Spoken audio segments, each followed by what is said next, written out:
Good morning friends. Eid मुबारक करते हुए मैं आज का अपना वीडियो शुरू करती हूँ। कल ईद थी और मैंने सुबह से ईद की मुझे मुबारकबाद मुझे as a counsellor as a teacher आ रही थी। मैंने अपने फ्रेंड्स को, अपने स्टूडेंट्स को अपने सर्कल में ईद मुबारक कहा और उसके बाद दिन भर जैसे अपनी वीडियोस बनाई, अपनी पढ़ाई करते रहे। कल हमारी नवरात्रि भी थी, उसकी वीडियो बनाई थी। और ये हमारी जो गंगा जमुना तहजीब का हमारा ये देश है, जिसमें कि हम सब लोग सब त्योहार बहुत प्यार से और एक दूसरे के साथ एक दुआएं करते हैं, एक दूसरे के साथ प्रार्थनाएं करते हैं, मंदिर मस्जिदों में जाते हैं।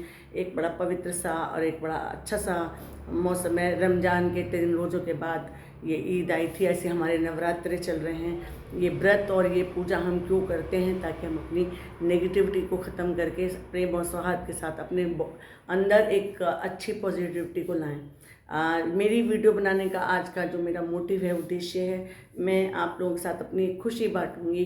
दिन भर की क्लासेस, पढ़ाई, घर का काम और व्यस्तताओं के बाद थोड़ा सा जल्दी आराम करने चली गई थी। तो रात में देर रात 1-1:30 बजे आँख खुली तो वैसे अपना मोबाइल पे देख रही थी क्या काम है, क्या करना है, कल कौन सी क्लासेस हैं, कि क्या लगाना है, ये सब देख रही थी।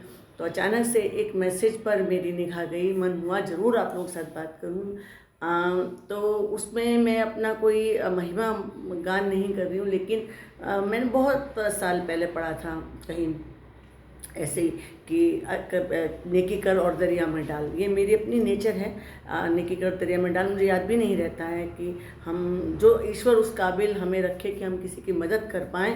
कहते हैं ना कि आपका हाथ हमेशा ऐसे रहना चाहिए, इस तरह ईश्वर ना रखे।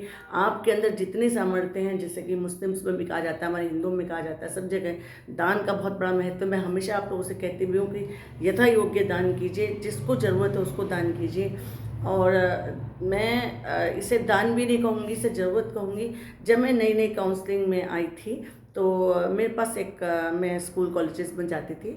हमारे मेरठ में एक सोफिया स्कूल है, सोफिया गर्ल्स स्कूल, ICSE का बड़ा प्रतिष्ठित स्कूल है। और मुझे ऐसे ही जब मैं अपना काम करना शुरू किए थे आज से 5-6 साल पहले, ऐसे ही अचानक से मेरी एक सहभागी, एक जो मुझे बहुत टाइम से जानती थी, मैडम हरविंदर, मैं उनका धन्यवाद भी कहूँगी। उनका मुझे मेरी अपनी बेटी सोफिया में 2nd क्लास में थी उन दिनों, वहाँ से फ़ोन आता है कि ma'am sister wants to meet you. उन सिस्टर का नाम जरूर लूँगी, सिस्टर लूसी। और वो sister wants to meet you, क्या आप कल आ सकते हैं? तो मेरे लिए थोड़ा सा एकदम से था कि कल, एकदम कल। मुझे वो डेट भी याद है, 18 of May be 18 of March in 2019 या। तो मैं गई, मैं अपना इंटरव्यू देने गई तो सिस्टर लूसी, क्या ग्रेट लेडी, क्या वो लेडी थी। मैं अपनी ताम उम्र उनको अपनी दूसरी माँ का दर्जा दूंगी कि जो भी मैं आज आप लोगों को एक परिष्कृत और एक जो मुझे सब लोग कहते हैं कि एक नया ही कॉन्फिडेंस है, वो आफ्टर नेट भी है। लेकिन उस दिनों जो एक छिपी हुई सी एक सकुची सी एक जो कि ज्ञान तो था, लेकिन बाहर समाज में भी इतना नहीं निकली थी, एक उस तरह की लेडी थी जो अपने बच्चों की परवरिश कर रही थी लेकिन पढ़ती रहती थी।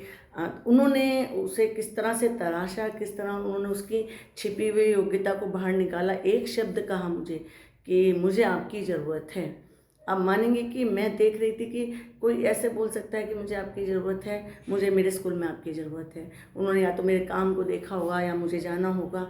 1.5-2 साल में उनके संरक्षण में मैंने सोफिया में एज ए काउंसलर काम किया और मैं आज उनको याद करती हूँ, नमस्कार करती हूँ। 12 अप्रैल को हमारे सोफिया में सोगम हो रहा है, जो कि हमारे यहाँ एक सोफिया की गर्ल्स और लेडीज़ के लिए एक मीट होती है, एनुअल मीट होती है। तो वो उसको मैं शुभकामनाएं देते हुए अपनी बात आगे करती हूँ। तो मेरे लिए वो सब बड़ा अच्छा सा माहौल था, कुछ था बहुत ही एन्जॉयबल। मैं अपनी लाइफ के बहुत अच्छे सालों को से गिनती हूँ जब मैंने सोफिया में एज ए काउंसलर काम किया। तो उसके बाद क्या हुआ कि मैं बड़े अपने उसमें दान करना और मदद करना मेरी नेचर में थी, लेकिन मैं कभी प्राइमरी में कभी सेकेंडरी में ऐसे जाती रहती थी। तो एक दिन क्या हुआ कि हमारे पास एक ऐसा टाइम होता था कि जब कुछ बच्चे आपसे आपकी पर्सनल बातें करेंगे, अपनी कुछ बातें रखेंगे। तो ऐसे ही 6th या 7th क्लास में एक लड़की थी मरियम, वो मेरे पास आती है और मुझे कहती है कि आप काउंसलर हो। तो मैंने सोचा जैसे कि सारे बच्चे पेट में दर्द है, सिर में दर्द है, घर जाना है, ये मैम ने ये कह दिया।